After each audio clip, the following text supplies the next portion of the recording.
Сегодняшняя наша тема – это роды и sклонение imen suşistvительных. İsmin cinsləri və hallanması. Onu da qeyd edim ki, bu baza mövzudur. Yəni siz bu mövzunu başa düşə bilsəz, belə aydın şəkildə hər bir şeyi başa düşsəz, inandırım sizə ki, növbəti mövzular sizə çox rahat və çox asan gələcək. Ona görə bax bu mövzuda çox diqqətli olun. Deməli, gəlin indi ismin cinslərindən başlayaq. Значит, в русском языке существует 3 рода. Rus dilində 3 cins var. Это мужской род,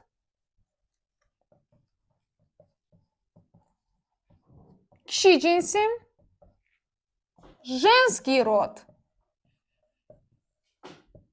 kadın cinsi, средний род, орта cins. Значит, как мы определяем роды имен существительных? Biz rus dilində ismin cinslərini necə təyin edirik? Əslində bu mövzunu bir çox insan, bir çox tələbə bilir. Amma bəziləri bu mövzunu səhv başa düşürlər. Məsələn üçün, ismin cinsini şəxsin cinsi ilə təyin edirlər. Məsələn üçün, əgər kişi cinsli şəxsdirsə, например, brat, qardaş deməkdir. Kişi cinsli şəxs olduğu üçün kişi cinsinə aiddir. Sestra, bacı, qadın cinsli şəxs olduğu üçün qadın cinsinə aiddir. Ruchka, qələm, cansız isim olduğu üçün orta cinsə aiddir. Ни в коем случае biz rus dilində ismin cinsini şəxsin cinsinə uyğun təyin eləmirik. Biz rus dilində ismin cinsini sözün sonuncu hərfinə uyğun təyin edirik. Yəni siz əgər ismin cinsini düzgün təyin eləmək istəyirsinizsə, ilk öncə sözün sonuncu hərfinə fikir verməlisiniz. Значит, как мы определяем, что имя существительное мужского рода? Biz necə təyin edirik ki, isim rus dilində kişi cinsli isimdir? Çox asan qaydası var. Sonu samitlə bitən bütün isimlər, onu da qeyd edim ki, hansı hərflər ki, Azərbaycan dilində samit sayılırsa, eyni hərflər rus dilində də samitdir. Və samitlə bitən bütün isimlər, fərqi yoxdur, canlıdır, cansızdır, hamısı rus dilində kişi cinsinə aiddir. Например, dom, ev deməkdir. Kişi cinsli isimdir, çünki sonu m samiti ilə bitir. Drug, dost deməkdir. Kişi cinsli isimdir, g samiti ilə bitir.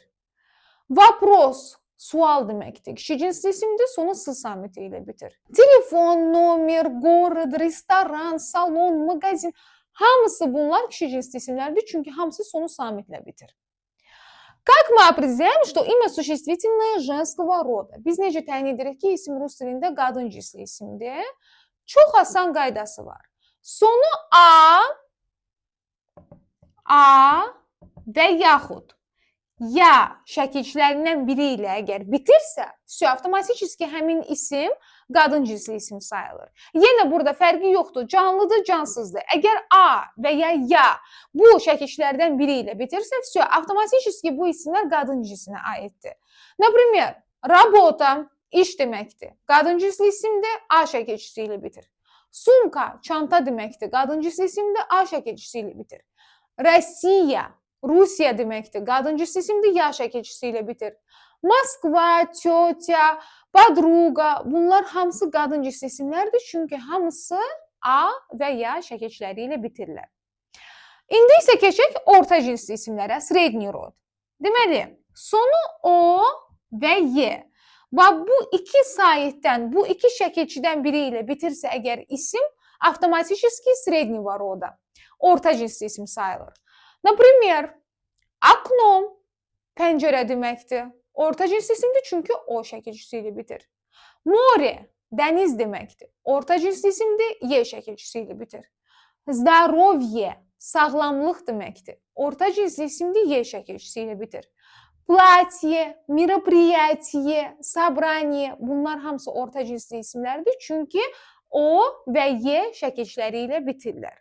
Orta cinsli isimlərin kişi və qadın cinsli isimlərdən единственный bir dənə fərqi ondadır ki, kişi və qadın cinsli isimlərin arasında əgər həm canlı, həm cansız isimlər olursa, orta cinsli isimlər ancaq sonu o və y şəkilçiləri ilə bitən cansız isimlərdir. единственный bir dənə fərqi bundadır. Deməli, gəlin yenə üzərindən bir dənə keçək. Значит, mужской rod, kişi cinsi. Bu sonu samitlə biten isimlerdir. Qadın cinsli isimləri A və Y şəkilləri ilə bitir, orta cinsli isimlər isə O və Y şəkilləri ilə bitir. İndi isə gəlin bu öyrəndiklərimizi primerlər, yəni misallar üzərində daha da bərkidək. İndi mən sizə isimlər deyəcəm, siz də mənim ardımca təkrarlayın. Bunlar hansı cinsli isimlərdir? Погода. Правильно, женского рода, потому что оканчивается на гласную букву А. Лицо. Правильно, среднего рода, потому что оканчивается на гласную букву О. Кольцо. Правильно, среднего рода, потому что оканчивается на гласную букву О. Одежда. Правильно, женского рода, потому что оканчивается на гласную букву А. Сотрудник. Правильно, мужского рода, потому что оканчивается на согласную букву К. Экзамен. Правильно, мужского рода, потому что оканчивается на согласную букву Н. Все, видите? Легко и просто. İndi isə keçək növbəti çox vacib və əsas mövzumuza. Rus dilində ismin cinslərini bilmək niyə vacibdir?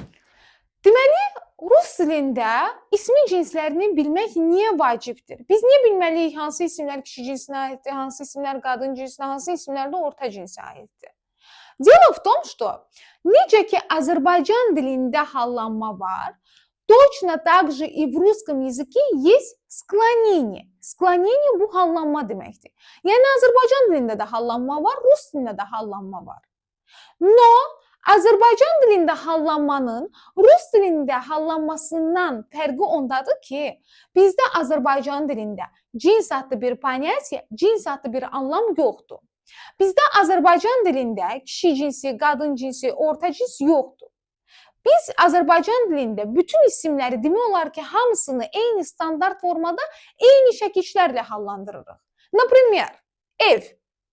Ev, yerlik halda evin, yönlük halda evə, təsirlik halda evi, yerlikdə evdə, çıxışlıqda evdən.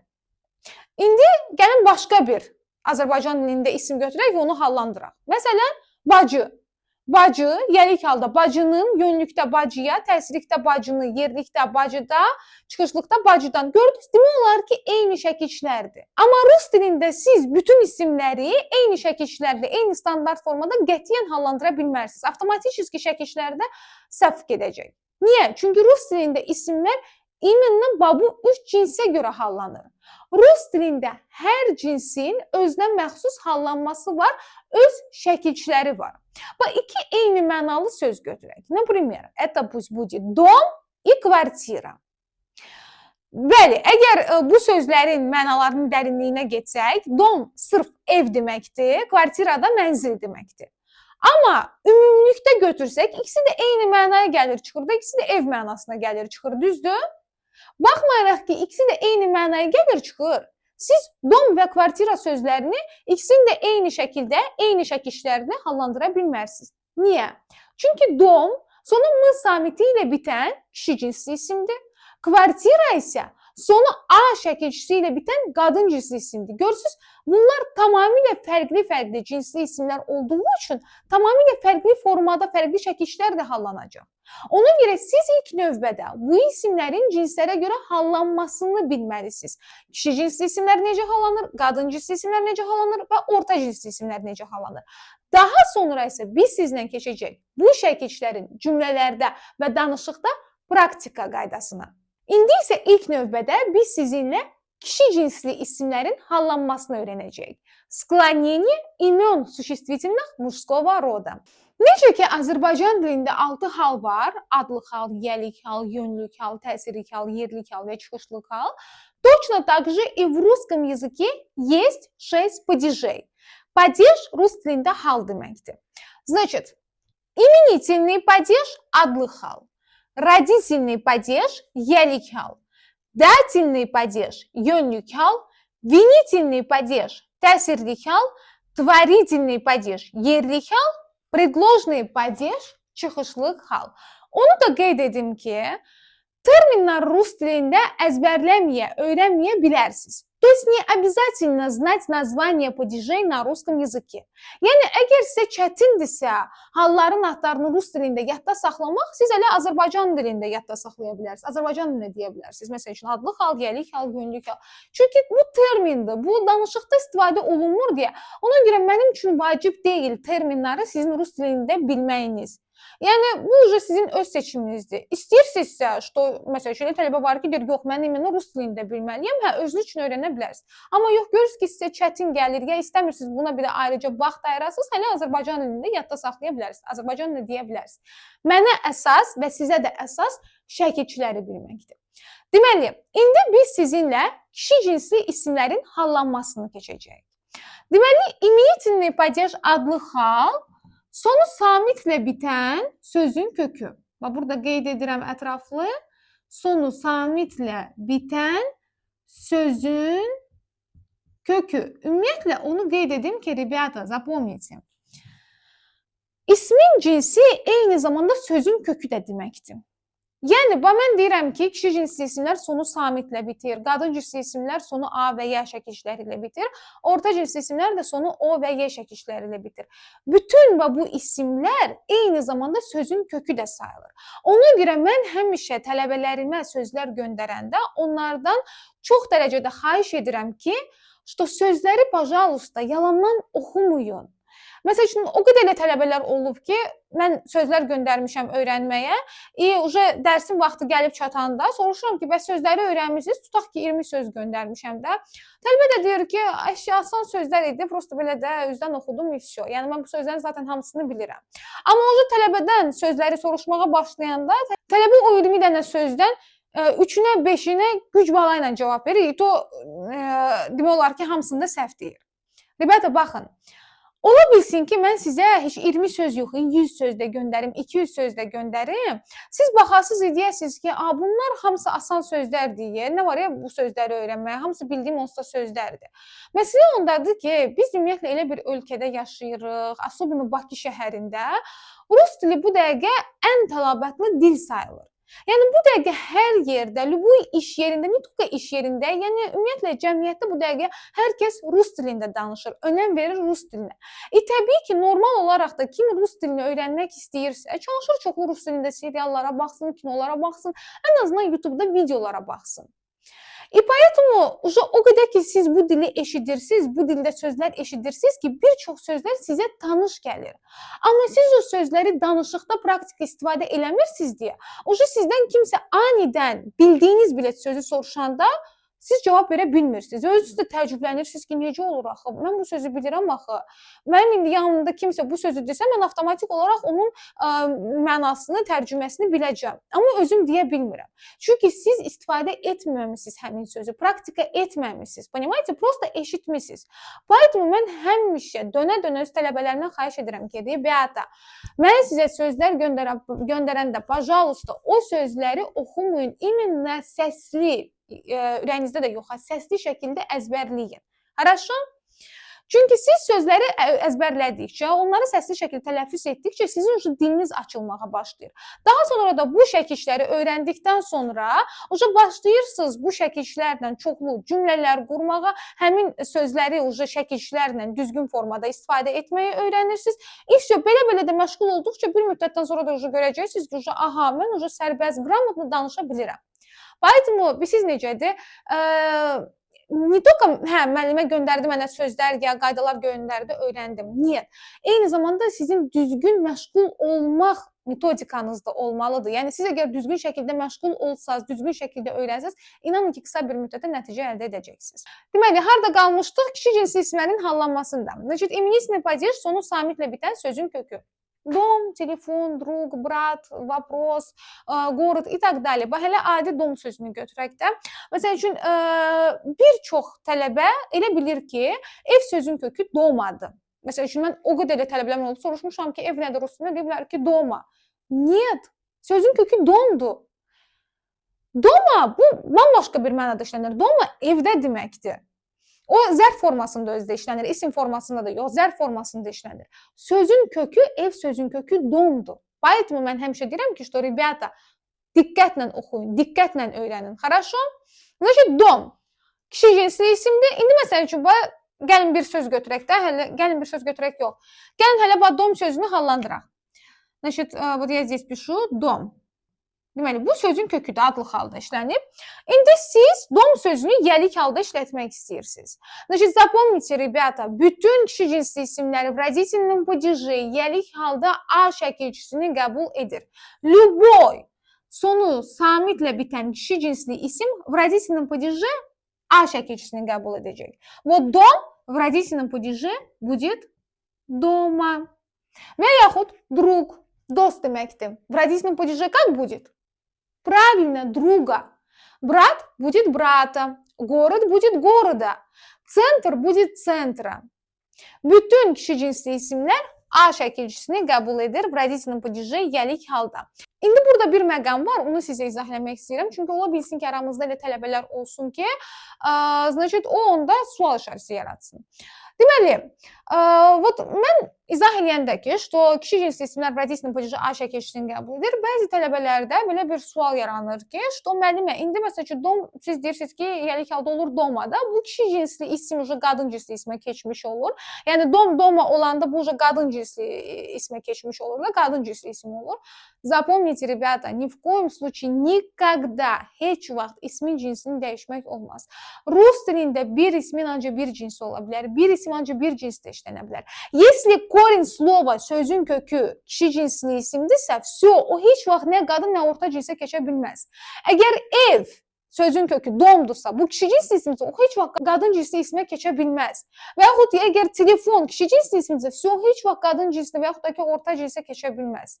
Или, например, квартира женского рода, правильно? Все, o ancaq qadın cinsində işlənə bilər. Heç vaxt nə kişi, nə də orta cinsə keçə bilməz. Yəni, ismin cinsini dəyişmək olmaz. То, что dom в родительном падеже olur doma, bu sadəcə olaraq kişi cinsli isimlərin yəlik halda qəbul etdiyi şəkilçidir. Вот и все. Просто şəkilçidir, yəlik halın şəkilçisidir. Cins falan dəyişmir. Дальше пошли. В дательном падеже yönlük halda bütün kişi cinsli isimlər U şəkilçisini qəbul edir. Любой sonu samitlə bitən kişi cinsli isim U şəkilçisini qəbul edir. Doktor будет доктору. Брат будет брату. Телефон телефону. Город городу. Номер номеру. Педагог педагогу. Вот и все. Дальше. Винительный падеж təsirkar. Bunu burada qeyd edim. Domu. Viniительный падеж təsirkar. Viniительном падеже təsirik halda biz kişi cinsli isimləri işlətdiyimiz zaman mütləq onun canlı və cansız olduğuna fikir verməliyik. Одушевленный и неодушевленный. Одушевленный canlıdır, неодушевленный cansızdır. Niyə? Bax, iki kişi cinsli isim götürək də. Pусть это будет дом и пусть это будет брат. Qardaş. Значит, ikisi də kişi cinsli isimdir, ikisi də sonu samitlə bitir. No, aralarında bir fərq var. Fərq ondadır ki, dom cansız kişi cinsli isimdir. Brat isə canlı kişi cinsli isimdir. Запомните, cansız именно kişi cinsli isimlərdən söhbət gedir ha burada. Cansız kişi cinsli isimlər viniительном падеже təsirli halda heç bir şəkilçi qəbul etmir, öz kökündə hələ qalır. Və dom cansız olduğu üçün öz kökündə hələ qalacaq. Cansız olduğu üçün öz kökündə qalır. Amma brat bu canlı kişi cinsli isimdir. Canlı kişi cinsli isimlər viniительном падеже təsirli halda A şəkilçisini qəbul edir. Будет брата. Və burada qeyd edirəm, siz də özünüzdə qeyd edin. Canlı kişi cinsli isimlər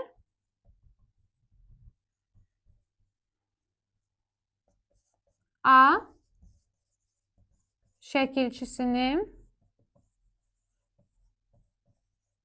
qəbul edir. Дальше. Творительный падеж yerlik hal. В творительном падеже kişi cinsli isimlər om şəkilçisini qəbul edir. Om. Çox vaxt, deməyim, həmişə çox vaxt tələffüzdə ım səsini verir. Например, братом пишем, братом читаем. Другом пишем, другом говорим. Или, например, там, телефоном пишем, телефоном говорим. Dальше. Предложный падеж çıxışlı hal. Предложным падежи çıxışlı halda bütün kişi cinsli isimlər Y şəkilçisini qəbul edir. Салон будет в салоне, магазин в магазине, друг в друге, университет в университете. Видите? Значит так, давайте я здесь напишу. Например, дом будет в доме. Здесь тоже напишу, например, домом пишем, но домом читаем. Вот и все. Значит, kişi cinsli isimlərin hallanması. Именительный падеж, корень слова, sözün kökü. В родительном падеже будет А. Например, там дома, друга, брата и так далее. В дательном падеже будет У. Дому, брату, доктору и так далее. В винительном падеже обязательно смотрим canlıdı, одушевленный или cansızdı, неодушевленный. Cansızdısa öz kökünde kalacak, canlıdısa A şəkilçisini qəbul edəcək. В творительном падеже принимает окончание он, Amma в произношении тələffüzdə səsini verir çox vaxt. Например, домом пишем, домом читаем. И в предложном падеже çıxışlı halda будет Е, например, там в доме, салоне, магазине, университете и так далее. Все. Bax, bütün bu şəkilçilər, burada qeyd etdiyim bütün şəkilçilər iminlə ancaq kişi cinsli isimlərə məxsusdur. Yəni ancaq bax, sırf kişi cinsli isimlər hallanan zaman bu şəkilçiləri qəbul edə bilər. İndi isə gəlin sizinlə birlikdə kişi cinsli isim götürək və onu hallandıraq. Например, слово салон. В родительном падеже будет правильно салона. В дательном падеже будет салону. В винительном падеже будет салон. Правильно. Потому что неодушевленные существительные мужского рода. В творительном падеже будет салоном. В предложном падеже будет салоне. А сейчас давайте просклоняем слово доктор. В родительном падеже будет доктора. Правильно. В дательном падеже будет доктору. В винительном падеже будет правильно доктора, потому что это одушевленные существительные мужского рода. В творительном падеже будет доктором, правильно, а в предложном падеже будет докторе. Молодцы. İndi isə keçək qadın cinsli isimlərin hallanmasına. Склонение имен существительных женского рода. Qadın cinsli isimlərin hallanması. Deməli, qadın cinsli isimlər sonu A və Ya şəkilçiləri ilə bitən isimlərdir. Biz sizinlə indi ilk növbədə sonu A şəkilçisi ilə bitən qadın cinsli isimlərin hallanmasını keçəcəyik. Amma hallanmaya keçməmişdən öncə kişi cinsli isimlərin hallanması ilə qadın cinsli isimlərin hallanmasının arasında olan fərqi sizə izah etmək istəyirəm. Deməli, biz kişi cinsli isimləri hallandırdığımız zaman ismin sonuna şəkilçi artırırıq. Например, как в слове доктор. В родительном падеже доктор sözünün sonuna A şəkilçisini artırdıq, oldu doktora. В дательном падеже U şəkilçisini artırdıq, oldu doktoru. В творительном падеже ом şəkilçisini artırdıq, oldu doktorun. И в предложном падеже E şəkilçisini artırdıq, oldu doktori. Amma qadın cinsli isimləri hallandırdığımız zaman biz sözün sonuna heç bir şəkilçi artırmayacağıq. Вот, например, gəlin bir dənə sonu A şəkilçisi ilə bitən qadın cinsli isim götürək. Например, работа. Работа iş deməkdir, qadın cinsli isimdir, çünki A şəkilçisi ilə bitir. Və indi siz работа sözünü hallandırmaq istəsəz, уже работа sözünün sonuna şəkilçi artırmayacağıq. Yəni biz qadın cinsli isimləri hallandırdığımız zaman sözün sonuna şəkilçi artırmırıq. Biz nabarot orada şəkilçini başqa şəkilçilərlə əvəz edirik. Və indi biz rabota sözünü hallandırmaq istəsək, biz buradakı A şəkilçisini uzun başqa şəkilçilərə dəyişəcək, başqa şəkilçilərlə əvəz edəcək.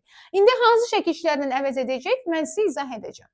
Deməli, в родительном падеже işlətmək istəsək, A şəkilçisini dəyişəcəyik I şəkilçisinə. Yəni olacaq работы. В дательном падеже işlətmək istəsək, dəyişəcəyik Y şəkilçisinə.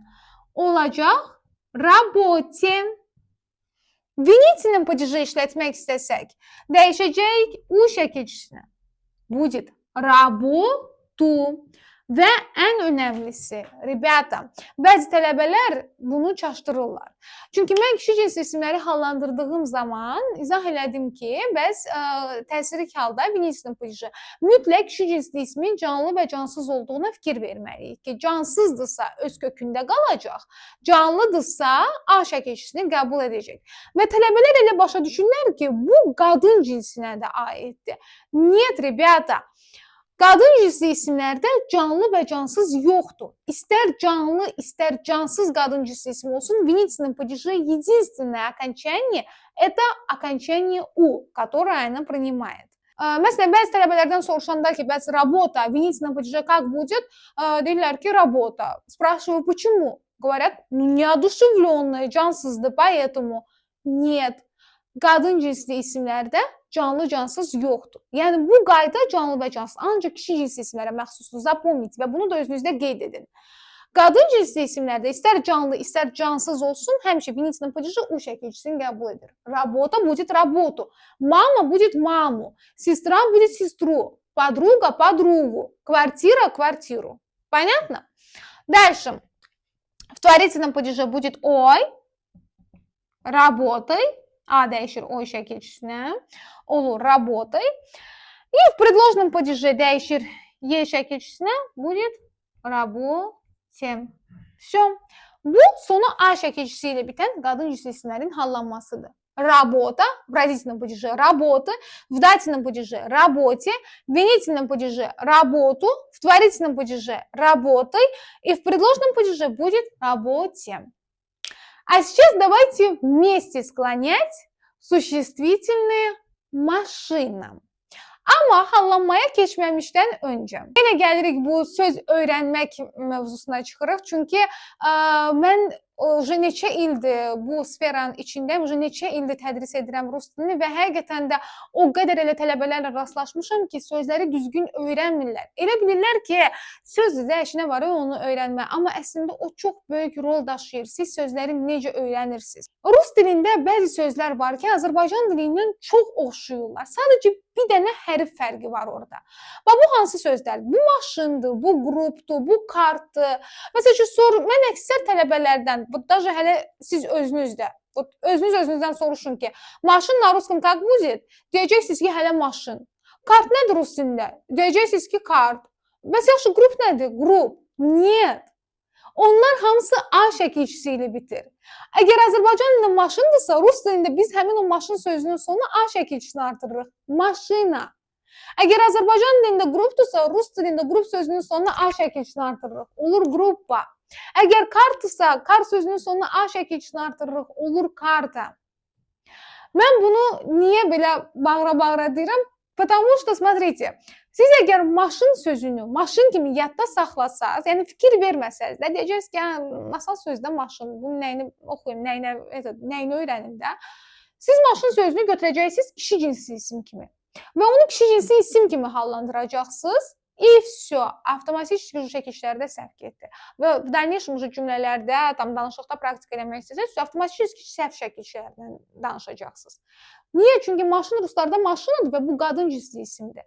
Siz bunu qadın cinsli isim kimi hallandırmalısınız. Поэтому, ribята, yenə bezdirdim sizi bu sözlərlə, amma çox xahiş edirəm, çox dərəcədə xahiş edirəm ki, что bu sözləri, göndərdiyim sizə bütün sözləri, ya məsələn, sizin özünüzdə hər hansı bir sözlər varsa, internetdən götürürsünüzsə sözləri, xahiş edirəm, çox diqqətlə öyrənin. Хорошо? Yəni ki, ümumiyyətlə, söz bazası любой dil öyrənməkdə ən vacib sırada gedir. Хорошо, ən vacib rolu daşıyır. Çünki nə qədər də siz qrammatikanı, qaydaları yaxşı bilsəz də, əgər söz bazanız olmasa, siz hansı sözlərdə bildiklərinizi praktik edəcəksiniz. Поэтому söz öyrənməyə çox ciddi yanaşın. Хорошо? Значит так, вот давайте склонять слово машина. Давайте. В родительном падеже будет машины, правильно. В дательном падеже будет машине. В винительном падеже будет машину, правильно. В творительном падеже будет правильно машиной. А в предложном падеже будет правильно машине. Видите, как lегко и просто. Burada çətin heç nə yoxdur. Bir də vurğu mövzusuna da toxunmaq istəyirəm. Çünki bəzi tələbələr deyirlər ki, bəs mən vurğularda çox çətinlik çəkirəm, mən bu vurğunu necə öyrənə bilərəm? Смотрите, ребята, mən sizə göndərdiyim sözlərdə orada həm səsli şəkildə tələffüzü də var, həm də orada transkripsiyalarda vurğularını da qeyd eləmişəm. Yəni sözləri oxuyan zaman onlara da fikir verin. Və əgər sözün kökündə, yəni əksər hallarda əgər istisna falan yoxdursa, sözün kökündə vurğu hansı hecaya düşürsə, digər hallarda da həmin hecaya düşəcək. Вот как в слове машина. Hara düşür vurğu? Hansı hecaya düşür? İkinci heca, ş hecasına düşür də, düzdür? Maşina. Deməli, avtomatik digər hallarda da, digər 5 hallarda da vurğu ş hecasına düşəcək. Maşina, maşını, maşini, maşını, maşını, maşini. Вот и все. İndi isə keçək sonu ya şəkilçisi ilə bitən qadın cinsli isimlərin hallanmasına. Əslində ya şəkilçisi ilə bitən qadın cinsli isimlər eyni hələ sonu a şəkilçisi ilə bitən qadın cinsli isimlər kimi hallanır. Yəni aralarında elə bir fərq yoxdur. Prosta a şəkilçisi ilə bitən isimləri hallandırdığımız zaman biz qalın saitlərdən istifadə edirik. Çünki hələ a özü də qalın saitdir. Amma ya şəkilçisi ilə bitən isimləri hallandırdığımız zaman biz bayaq qeyd elədiyim şəkilçilərin saitlərin incə parasından istifadə edəcəyik. Bax, hələ məsələn üçün niyə biz deyirik ki, qadın cinsli isimlər a və ya şəkilçiləri ilə bitir? Çünki a qalın saitdir, onun da incə parası yadır. Давайте напишем слово тетя. Tетya həm xala deməkdir, həm də bibi deməkdir.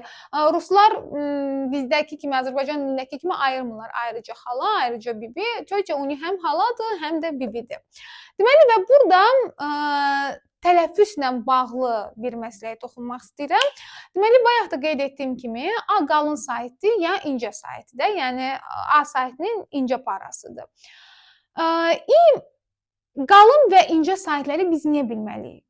Çünki bu saitlər avtomatik önündə gələn samitə də təsir edirlər.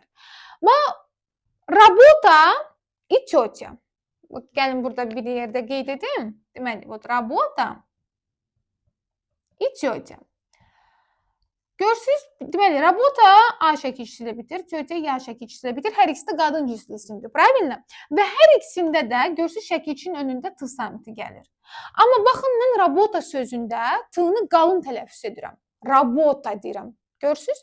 Amma tетя sözündə mən teta demirəm. Tетя deyirəm. T-nı daha incə şəkildə tələffüz edirəm. Çünki əgər samitdən sonra qalın sait gəlirsə, biz avtomatik həmin samiti qalın tələffüz edirik. Belə kobud daşı deyərinə tələffüz edirik. Amma əgər incə sait gəlirsə, avtomatik biz o samiti çox incəldirik, incə formada tələffüz edirik. Yəni, öz orijinal səsindən daha incə formada tələffüz edirik. Məsəl üçün, t, o onun öz orijinal səsidir, düzdür. Amma əgər t-dan sonra incə sait gəlirsə, biz o t-nı maksimum incətməliyik, deməliyik. O смотрите, məsəl üçün, bir çox insan, mən eşitmişəm ki, даже məsəl üçün deyirlər, Rusiyaya getsən, Moskvaya getsən, rus dilində sərbəst danışa biləcəksən. Yəni, o qədər mən imенно o illərlə Rusiyada, Moskvada yaşayan insanlardan bu cür tələffüz eşitmişəm, что desinlər ki, tетя. Нет, не tетя. T-nı öz orijinal səsi kimi tələffüz etmirsiniz. Çünki yo da, ya da ikisi də incə sait olduğu üçün siz avtomatik olaraq orada t-nı incəldirsiniz, t kimi tələffüz edirsiniz. Tетя. Хорошо? Amma burada rabota sözündə hələ öz orijinal səsi kimi tələffüz edirsiniz. Çünki t-dan sonra qalın a saiti gəlir. Yəni bunlara fikir versək daha yaxşı olar, amma təbii ki, bunun üzərində hələ biz sizinlə çox praktika edəcəyik. Значит так, deməli, ya şəkilçisi ilə bitən qadın cins isimlərin hallanması. В родительном падеже ya şəkilçisini dəyişirik i şəkilçisinə. Və fikir verin, a şəkilçisi ilə bitən qadın cins isimləri hallandırdığımız zaman в родительном падеже a-nı dəyişirik i şəkilçisinə. Düzdür? I-nın da incə parası idi. Всё. Olacaq tёти. Tёти. В дательном падеже heç bir dəyişiklik baş vermir. Çünki istər a şəkilçisi ilə bitsin, istər ya şəkilçisi ilə bitsin, в дательном падеже hər iki şəkilçi də dəyişir y şəkilçisinə. Olur tёти. В едином падеже dəyişir yu şəkilçisinə, a şəkilçisi ilə bitən isimlər də dəyişir u şəkilçisinə. Amma ya şəkilçisi ilə bitəndə u-nun incə parası yu şəkilçisinə dəyişir. Olur tётю. В творительном падеже dəyişir y şəkilçisinə. Olur tёти. И в предложном падеже yenə heç bir dəyişiklik baş vermir. Dəyişir y şəkilçisinə. Olur tёти. Всё. Тётя. В родительном падеже будет тёти. В дательном падеже тёти. В винительном падеже тётю. В творительном падеже tёти. И в предложном падеже tёти. İndi isə gəlin bir yerdə песня sözünü hallandıraq. Песня. В родительном падеже будет песни. Öz tələffüzünüzə də mütləq fikir verin. Ona da fikir vermək üçün, rебята, запомните, ürəyinizdə heç nə demirsiniz, ancaq səsli şəkildə. Даже məsləhət bilərdim ki, diktafonu açasınız və öz tələffüzünüzü, öz səsinizi diktafona yazasınız. Və rus dili daşıyıcısı ilə müqayisə edəsiniz. Rus dili daşıyıcısı həmin sözü necə tələffüz edir və mən necə tələffüz edirəm. Çoxmu fərq var, yoxsa eyni tələffüz edirəm, yoxsa oxşardır, biraz da praktika eləsəm eyni olacaq. Yəni bu şəkildə məşğul olsanız tez bir zamanda öz tələffüzünüzü də düzəltmiş olacaqsınız. Значит, песня в родительном падеже будет песни. В дательном падеже будет правильно песни. В винительном падеже будет песню. В творительном падеже будет правильно песней. А в предложном падеже будет правильно песни. İndi isə keçək orta cinsli isimlərin hallanmasına. Существительные среднего рода. Orta cinsli isimlər. Orta cinsli isimlər sonu o və y şəkilçiləri ilə bitən isimlərdir. Amma hallanmaya keçməmişdən öncə bir qayda var, onu sizə izah etmək istəyirəm. Əksər insanlar orta cinsli isimləri qadın cinsli isimlərlə səhv salır. Например, bu dəqiqə sorğu-sual keçirsəm ki, bəs место hansı cinsli isimdir?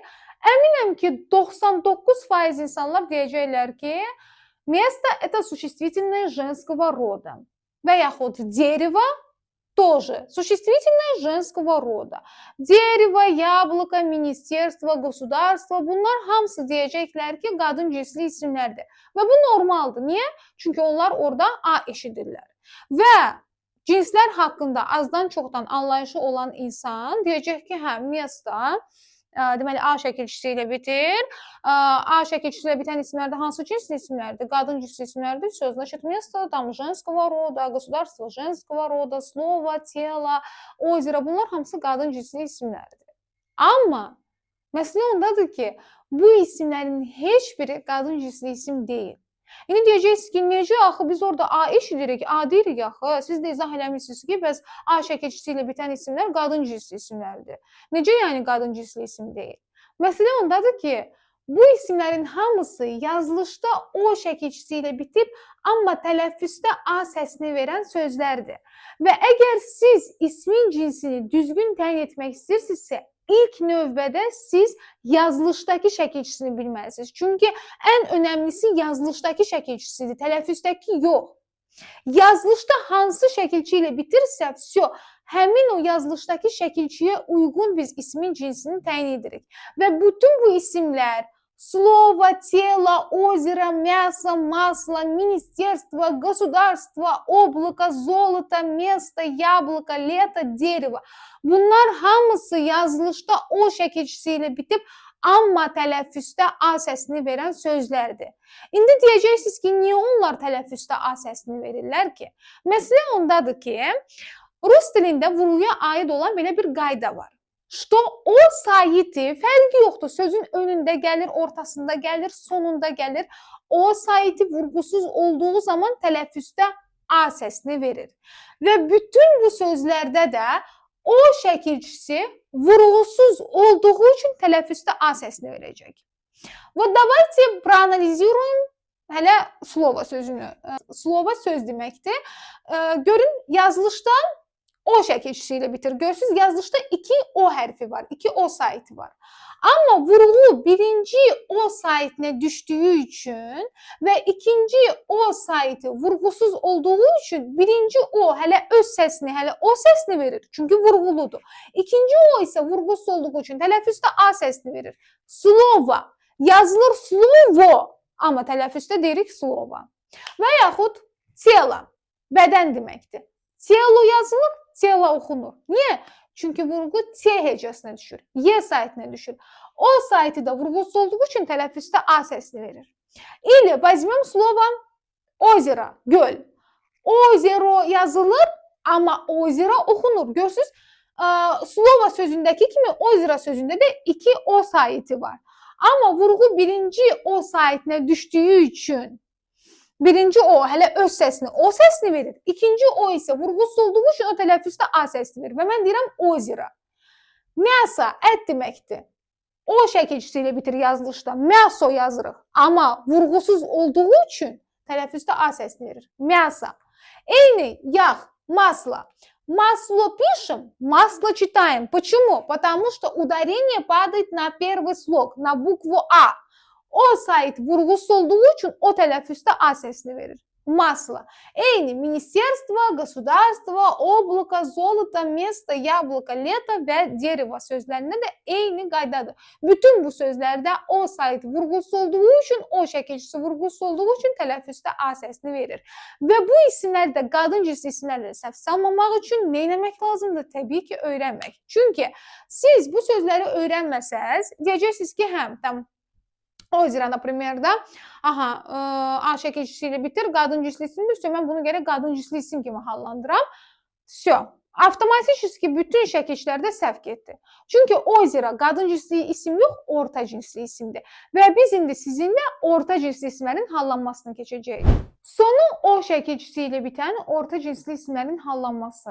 Əslində sizə desəm ki, orta cinsli isimlərin hallanmasında heç bir yeni şəkilçi öyrənməyəcəyik. Çünki orta cinsli isimlər eynilə bu toç, eynilə kişi cinsli isimlər kimi hallanır. Kişi cinsli isimlər hallanan zaman hansı şəkilçiləri qəbul edirsə, orta cinsli isimlərdə hallanan zaman eyni şəkilçiləri qəbul edəcək. Aslında bir dənə fərqləri ondadır ki, kişi və qadın cinsli isimlərin arasında canlı və cansız isimlər olduğu üçün biz təsirli halda işlətdiyimiz zaman mütləq onun canlı və cansız olduğuna fikir verməliyik. Одушевленный или неодушевленный. Amma orta cinsli isimlərin arasında canlı isim olmadığı üçün orta cinsli isimlər ancaq cansız isimlərdir. Ona görə həmişə təsirli halda olduğu kimi hələ öz kökündə qalacaqlar.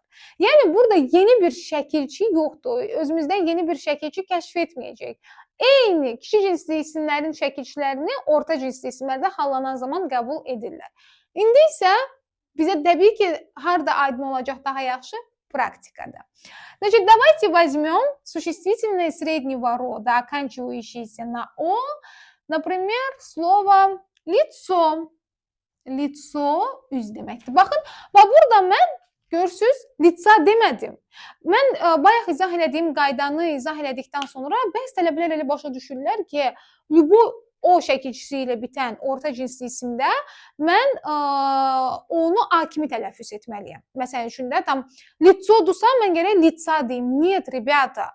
Əgər vurğu o sayəsinə düşürsə, yəni şəkilçiyə düşürsə, o hələ öz səsini verəcək.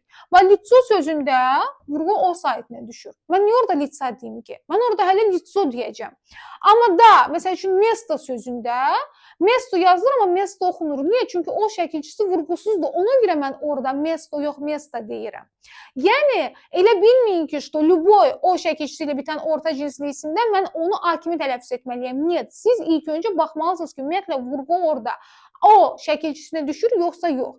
Əgər vurğu o şəkilçisinə düşürsə, hələ özü kimi tələffüz edirik. Özümüzdən heç bir belə Amerika falan icad etmirik. Хорошо? Litso, vurğu o saytına düşürsə, mən hələ litso deyirəm. Litsa falan demirəm. Və yaxud akno. Mən niyə orada akna deyim? Mən orada akno deyirəm. Çünki vurğu orada o şəkilçisinə düşür. Ona görə İmенно bax, bayaq qeyd elədiyim, bax, qırmızı markerlə orada yazmışdım. Onları da siz özünüzdə qırmızı uçqa ilə qeyd eləyin ki, imенно bu isimlərdə, bu orta cinsli isimlərdə mən onu A kimi tələffüz edirəm. Bütün orta cinsli isimlərə bu aid deyil. Хорошо, например, окно, лицо, кольцо. Və bütün bu isimlərdə o hələ öz səsini verir. Çünki bunlarda vurğu imенно o şəkilçisinə düşür. Amma bayaq qeyd elədiklərimdə elə deyildi. Deməli, лицо. Значит, gəlin indi yadımıza salaq, ребята. Kişi cinsli isimlər в родительном падеже какое окончание принимает? Правильно, А. Значит, здесь уже будет лица. Bir də kişi cinsli isimlərdə biz sözün sonuna şəkilçi artırırdıqsa, burada o şəkilçisini dəyişəcək A şəkilçisinə. Yəni, litso sözünün sonuna A şəkilçisini artırmırıq. Onu dəyişirik A şəkilçisinə. Olur лица. Все. В дательном падеже, давайте вспомним, в дательном падеже существительные мужского рода какое окончание принимают? Правильно, У. Значит, и в среднем роде тоже будет У. Лицо. Vinительный падеж вообще diqqətlə. Çox asandır. Niyə? Çünki orta cinsli isimlər arasında heç vaxt canlı isim olmadığı üçün zapomните, bütün orta cinsli isimlər vinительном падеже öz kökündə hələ qalır. Лицо olaraq. Все. Лицо. Давайте вспомним в творительном падеже существительное мужского рода какое окончание принимают? Правильно, ом, значит, будет лицом.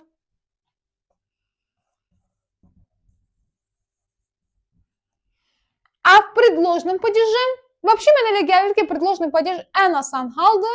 Çünki istər kişi cinsli isim olsun, istər qadın cinsli isim olsun, hamısı v предложном падеже Y şəkilçisini qəbul edir. Orta cinsli isimlər də eyni kişi cinsli isimlər kimi hallandığı üçün, поэтому в предложном падеже будет Y. Лице. Все. Yəni, предложный падежdə, isimləri предложный падежdə işlətdiyimiz zaman heç cinslərə ayırmağa ehtiyac yoxdur. Bu kişi cinsli isimdə qadın, yoxsa orta cinsli isimdə. Çünki zaten hamısı в предложном падеже, bütün isimlər в предложном падеже Y şəkilçisini qəbul edir. Все. Bu da sonu O şəkilçisi ilə bitən orta cinsli isimlərin hallanması. Лицо, в родительном падеже лица, в дательном падеже лицо, в vinительном падеже həmişə öz kökündə qalır. Лицо, в творительном падеже лицо, в предложном падеже də oldu лице. Diqqət niyə? Eyni kişi cinsli isimlərin hallanması. İndi burada bir məsələ var.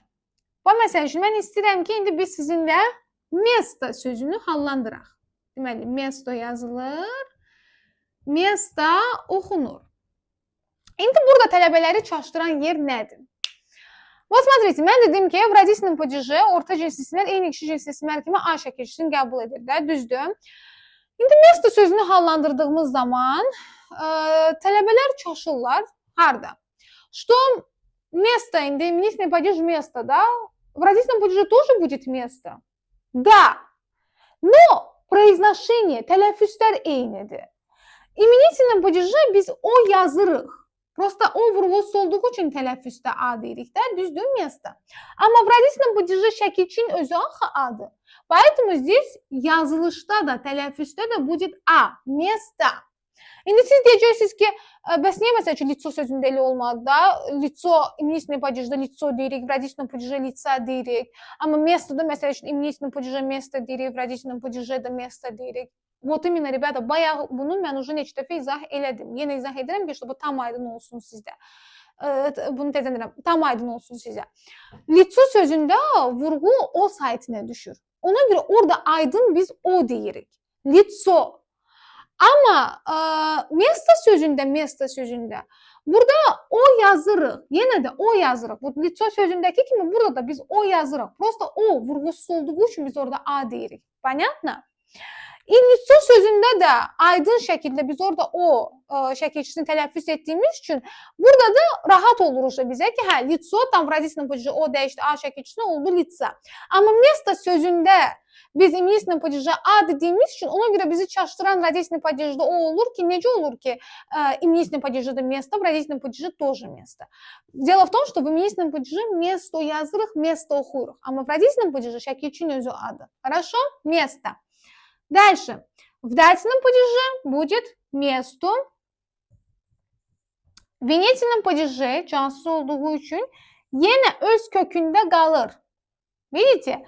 Yenə место yazırıq, место oxuyuruq. И elə çıxır ki, в именительном падеже место, в родительном падеже место, в винительном падеже место.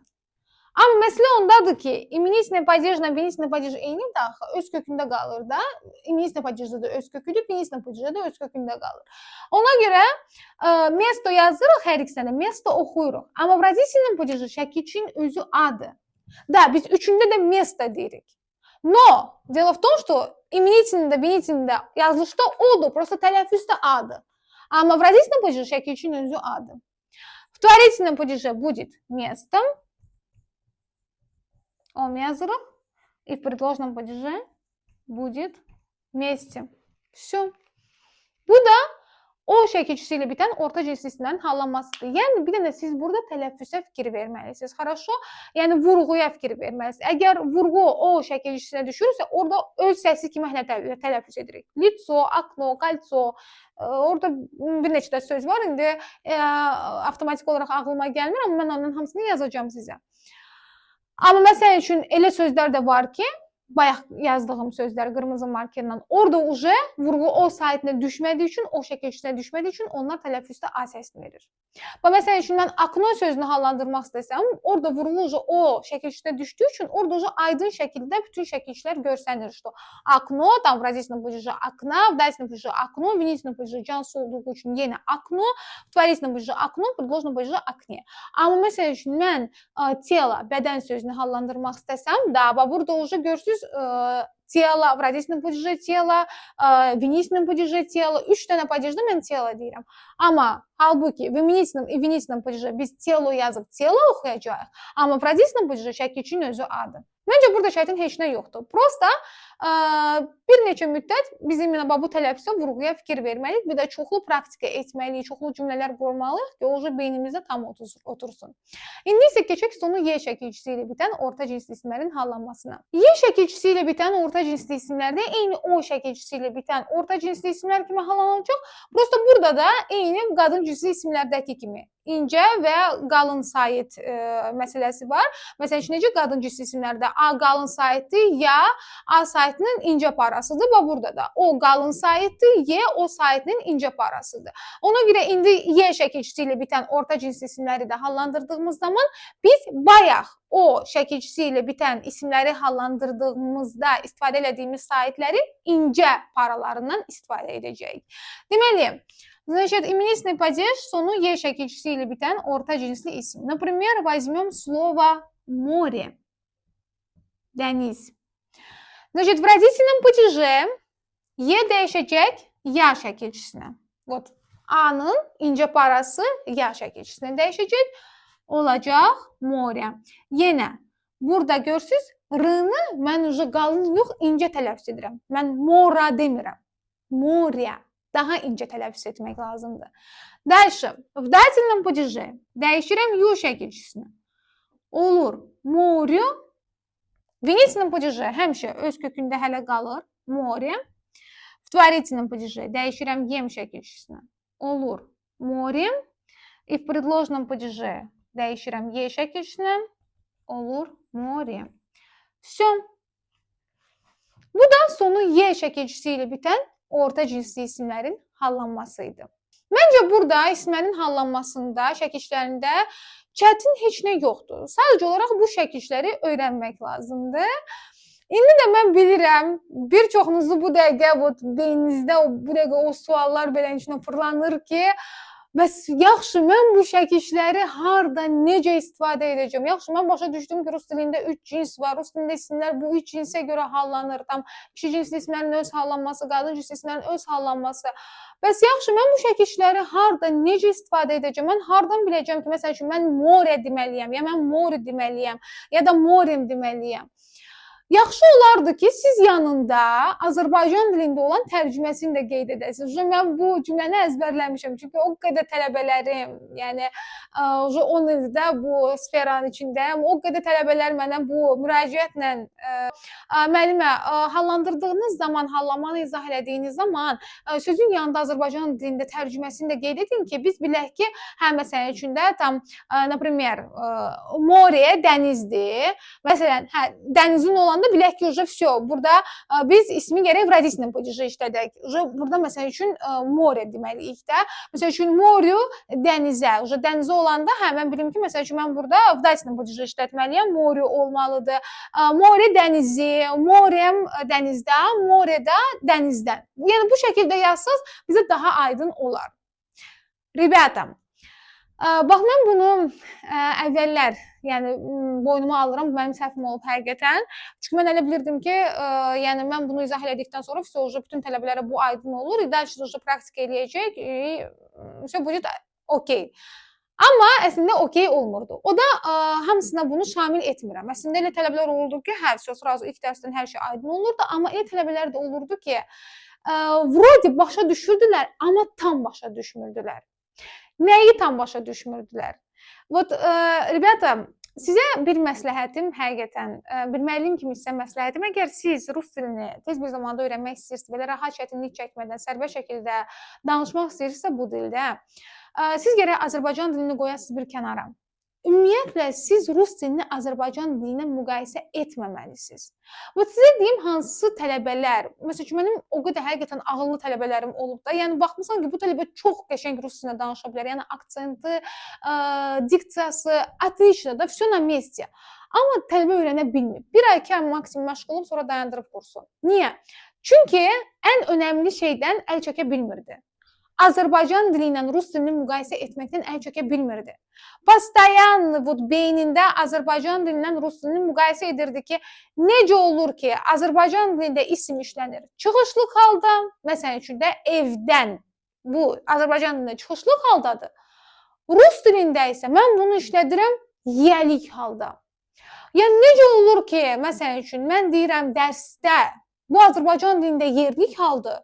Rus dilində isə mən bunu işlədirəm çıxışlı halda. İndi yəqin sizdə də beyninizdə belə error verir ki, doğrudan da necə olur dərsdə, məsələn işte bizdə yerlik hal, ruslarda çıxışlı hal olsun. Rебята, смотрите, siz ilk öncə onu beyninizdə dərk eləməlisiniz ki, Azərbaycan dilindən rus dili tamamilə fərqli dillərdir. Onların tamamilə fərqli qaydaları var, fərqli çəkişlərinin tətbiq olunma qaydası var. Elə bir şey yoxdur ki, isim Azərbaycan dilində hansı halda, hansı qaydaya uyğun işlənibsə, rus dilində də gərək həmin halda işlənsin. Niyə? Zaten niyə də olsun axı? O rus dilidir, o Azərbaycan dilidir. Bunlar fərqli dillərdir. Bunların qaydalarını, qrammatik qanunlarını tamamilə fərqli insanlar yaradıb, yazıb. Siz niyə axı Azərbaycanla rus dilini bir tutursunuz, müqayisə edirsiniz?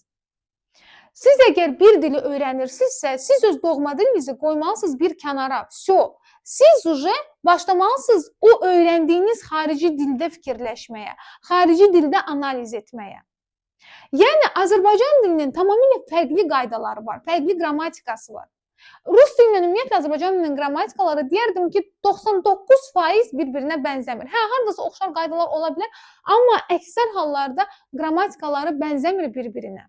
Adi bir misal indi sizə çəkəcəm. Yəni, biz elə bu qaydaları ətraflı şəkildə sizdən keçəcək. Prosta sizə indi aydın olsun deyə mən bunu deyirəm. Məsəl üçün, biz Azərbaycan dilində kiminsə yaşın deyəndə və yaxud kiminsə yaşın soruşanda fərqi yoxdur. O həmin kimin sualına cavab verən isimləri biz işlədirik yelik halda. Niyə? Çünki bizdə Azərbaycan dilində kimin sualı yelik halının sualıdır. Məsələn, mən deyirəm ki, qardaşımın 30 yaşı var. Kimin? Qardaşımın. Görürsünüz, mən burada ı şəkilçisini artırdım, oldu qardaşımın. Gəlik halda işlətdim. İndi siz Azərbaycanla rus dilini müqayisə eləsəz, deyəcəksiniz ki, aha, Azərbaycan dilində burada qardaşımın oldu, gəlik halda oldu. Deməli, gərək rus dilində də gəlik halda olsun. Aha, qardaş это брат, kişi cinsli isimdir. Kişi cinsli isimlərdə вратительном падеже hansı şəkilçisini qəbul edir? A şəkilçisini qəbul edir, значит, olmalıdır brata 30 лет. Все, cümlə səhvdir. Почему? Потому что biz rus dilində kiminsə yaşın deyəndə və yaxud soruşanda fərqi yoxdur. O həmin kimin sualına cavab verən isimləri yelik halda yox, дательный падеж yönlük halda işlədirik.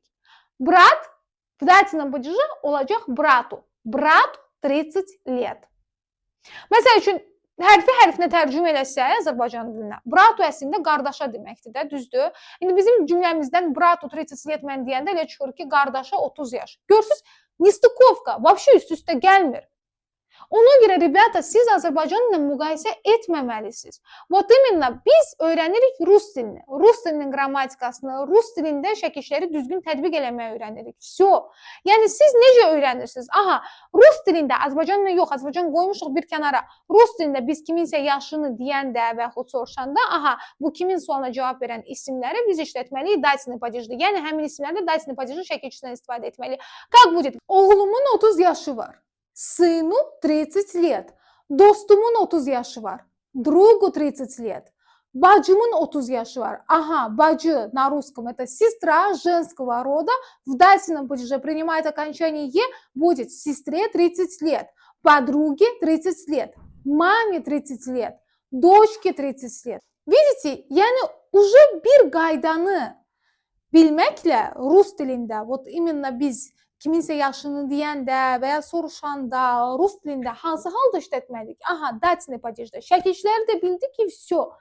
Уже bu tip cümlələri biz rahat şəkildə qramatlı danışıqda istifadə edə biləcəyik. Yəni bu tip cümlələri mən çox az tələbələrdə görmüşəm ki, imенно düzgün deyə bilsinlər. Hə, o что, məsəl üçün mən deyirəm ki, mənim 30 yaşım var. Yəni o уже standartdır, onu уже o formada eşidiblər. Любой kitabda da onun o forması var.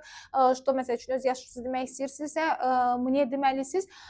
O sayılmır, понимаете, rебята? Məsəl üçün, hə, уже sizdən kimsə soruşsa ki, например, qardaşının neçə yaşı var, bacının neçə yaşı var, ya dostluğun neçə yaşı var. Bax, orada уже tələbələr başlayırlar şəkilçilərdə çətinlik çəkməyə, уже tam başlayırlar karakulit, tam друга, не знаю, fərqli tam özlərindən nəsə icad edirlər. Amma görürsünüz, siz məsəl üçün şəkilçiləri bildiniz, birinci şəkilçiləri bilməkdir. Sonra qaydanı, tətbiq olunma qaydasını bildiniz, praktika elədiniz, всё. Və hər dəfə də təkrarladıqca, məsəl üçün, ola bilsin ki, ilk dərslərdə biraz fikirləşib cavab verəsiniz, amma hər dəfə təkrarladıqca görəcəksiniz ki, уже всё. Уже fikirləşmədən na avtomati, уже rahat deyə bilirsiniz bu tip cümlələri. Yəni, rебята, demək istədiyim odur ki, Azərbaycan dilində heç nəyi analiz etmirik. Azərbaycan dilindən qətiyyən müqayisə etmirik. Rебята, всё. Bizim nədir məqsədimiz? Rus dilində danışmaq, rus dilində fikirləşib cavab vermək. Всё. Значит, şəkilləri öyrəndik, tətbiq olunma qaydanı öyrəndik, и всё. Başlayırıq ancaq praktika eləməyə, cümlələr qurmağa, danışmağa. Və bu şəkildə məşğulsaq biz həqiqətən də çox qısa bir müddətdə istədiyimiz yüksək nəticəni əldə edə biləcəyik. Bugünlük isə bu qədər. Ümid edirəm ki, hər birinizə bu əsas baza mövzumuz aydın oldu. Nəsə sualınız yaransa, Telegram chatımız 7/24 açıqdır. Orada ünvanlaya bilərsiniz suallarınızı. Bugünlük isə bu qədər. Növbəti dərslərimizdə görüşənədək sağ olun.